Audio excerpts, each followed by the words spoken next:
next time you see an exploded head spilling brains and cranial fluid into the gutter, just tell yourself, it's only special effects. You see, not everyone is fortunate enough to be born as I was. There aren't any real monsters, unless, of course, you count the backroom bizarros who mix the rubber and gore for the movies.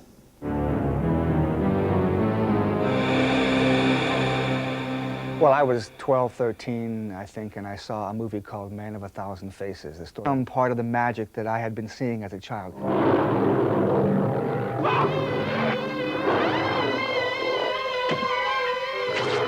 Tom's just a very... Lots of people were doing them, but if you believe what you read, mine were the most realistic or the most imaginative or the most creative, and I think it's because of what I saw in Vietnam as a combat photographer. I mean, I was doing effects way before Vietnam, but, and some people think that Vietnam was why I got into the field, which is not true.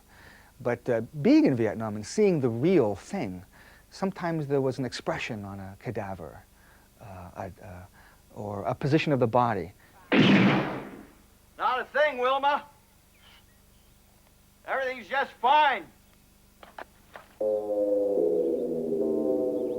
I used to get a lot of slack on how many women were killed in the movies that I did, because I was called sick and demented in lots of articles, and I have to remind these people, you know, I don't write this stuff. My job is to take the script and make what's in it as realistic as possible. I've done so many effects films for some directors who don't know how to shoot effects. They don't understand that it's magic tricks. You have to show something in a scene before the effect happens to make the effect valuable. Like you show a real axe smashing through a wall to give the axe some validity, some lethal, some strength before you have the rubber axe hit somebody. Because then the rubber axe is scary, you know?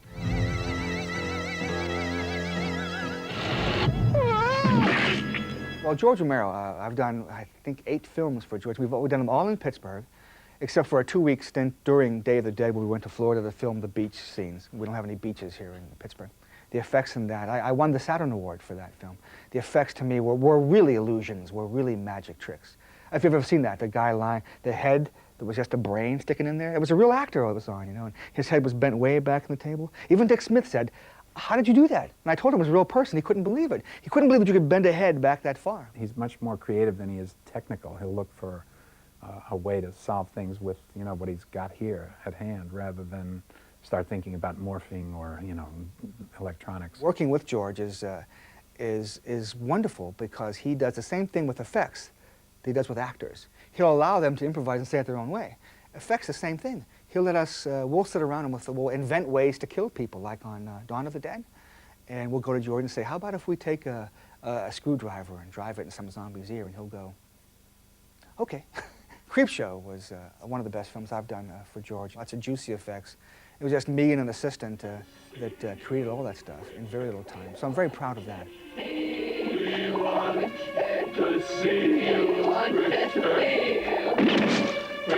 In fact, every time we cast somebody's head, we always say that the best subject we ever had was E.G. Marshall. And he was very old at the time and frail. We thought he would be claustrophobic and complain, you know. I've had people whimper under the life cast. And we made a head cast of him, and we built it in rubber, as you see, with a fiberglass backing. It's hollow. And we had these large syringes that were filled with, by the entomologists, with cockroaches.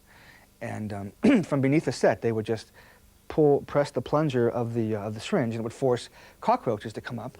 And his chest was toilet paper. We made it up to look like his skin. And of course, when the roaches were getting toward it, they were forced through the toilet paper.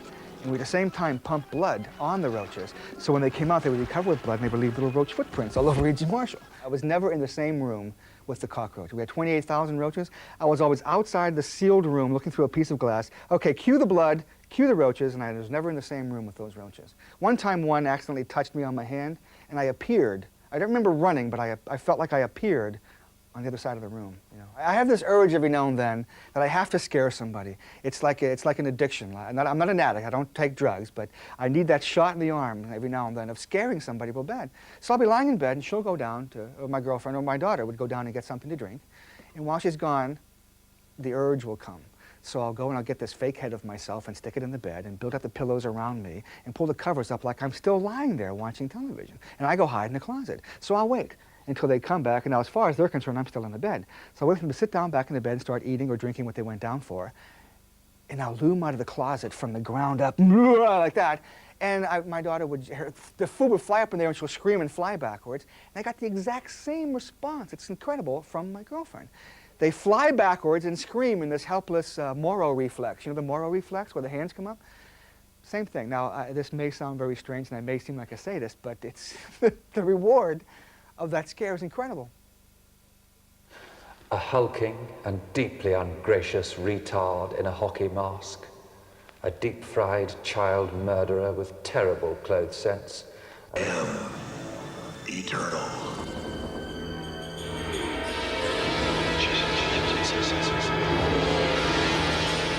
The box.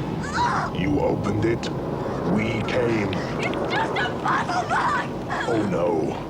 It is a means to summon us. First Hellraiser movie was made with a marvelous producer, Christopher Figg, who had not produced a movie, but then I hadn't directed one, so we were The man who did this. We shot it in Dollis Hill, and I was at that point blessed with an actor in Doug Bradley to embody Pinhead, the villain of the piece, who only appears for a very short time in the first picture. I was planning it a sort of vehicle for this otherworldly entity. We have such sights to show you. Young men in their 20s who had had severe nightmares had been afraid to sleep after that, and when they did sleep the next time, they died. And I just said, wow, this is an incredible story. Here's a person that perceives a truth that is so unique and so threatening to everybody, because nobody wants to admit that we can be attacked in our dreams.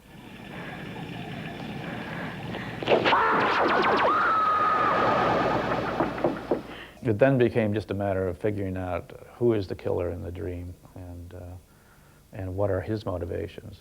And then I began to piece together this idea of Freddy Krueger's character, who was a completely despicable and heinous person, but who had been killed in a completely illegal and immoral way himself. Yes, the souls of the children. Give me strength. I was flat broke. Friday the 13th was meant and expected to be a potboiler. I thought that the two children's films I was doing were going to be the very successful films.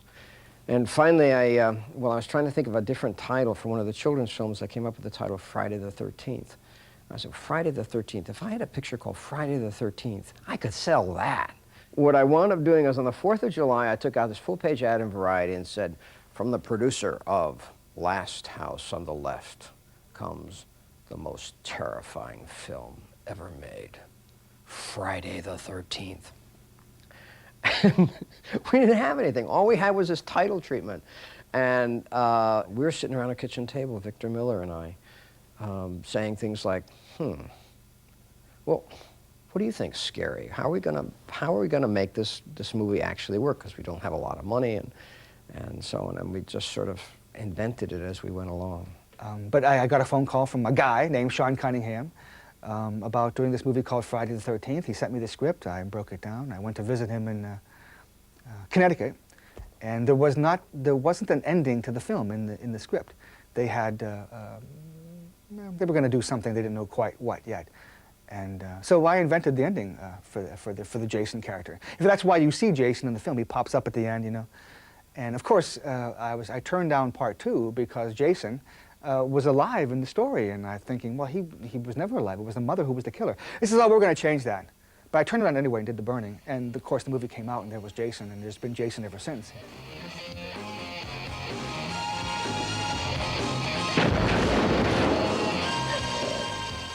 One of the curses of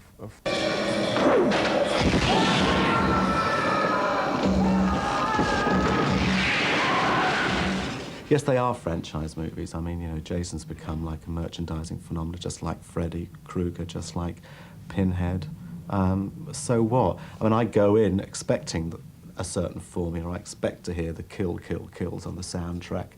I want to see sort of Jason revived in another ludicrous way. Freddy's commercial success and sort of personal success was a big surprise to me. I never would have guessed that. I knew I was constructing a character that was powerful and very frightening, but I never guessed that it would be embraced by children, for instance. I get fan letters from 6-year-olds saying, "We love Freddy," you know. Great graphics. I always think that kids left on their own are you know, the best that we have, and they're uncorrupted. So that whatever they're doing with Freddy, it doesn't mean they're going to go out and claw their little sister to death. It probably means that there are certain things about Freddy that are positive to them. One thing, Freddy always tells the truth. Well, it ain't Dr. Seuss. Freddy's become a good guy. I saw one of them in the States, and the audience, when he comes out, they're cheering. He's on a skateboard, yeah, good old Freddy. And you think, well, hang on a minute, this bloke's supposed to be the villain. But I suppose it's because the teenagers are so obnoxious. Your sympathy is with the killer. No screaming while the bus is in motion. All these other monsters were around, and Pinhead sort of broke the mold. He wasn't a one-line joke meister like Freddy. He wasn't, as I say, mute like the stalk and slash villains. He mingled the fascinating and the repulsive, and out of that ambiguity came an enthusiasm on behalf of the audience, which still startles me. And so with Hellraiser 3, we've constructed a narrative which takes Pinhead out onto the streets of New York. The main thing to say about it, I think, is that it's Pinhead's story. It's a movie which tells his tale. Come on! Come on!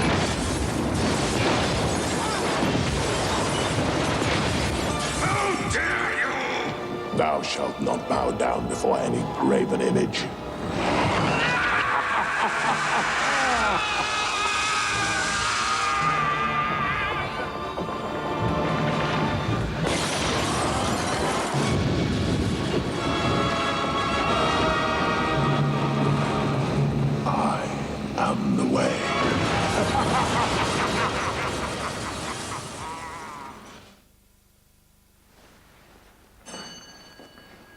One of the primal myths of the horror movie is the werewolf legend, explored in our next treat by Hammer Films. The Curse of the Werewolf, made in 1960, is being shown tonight.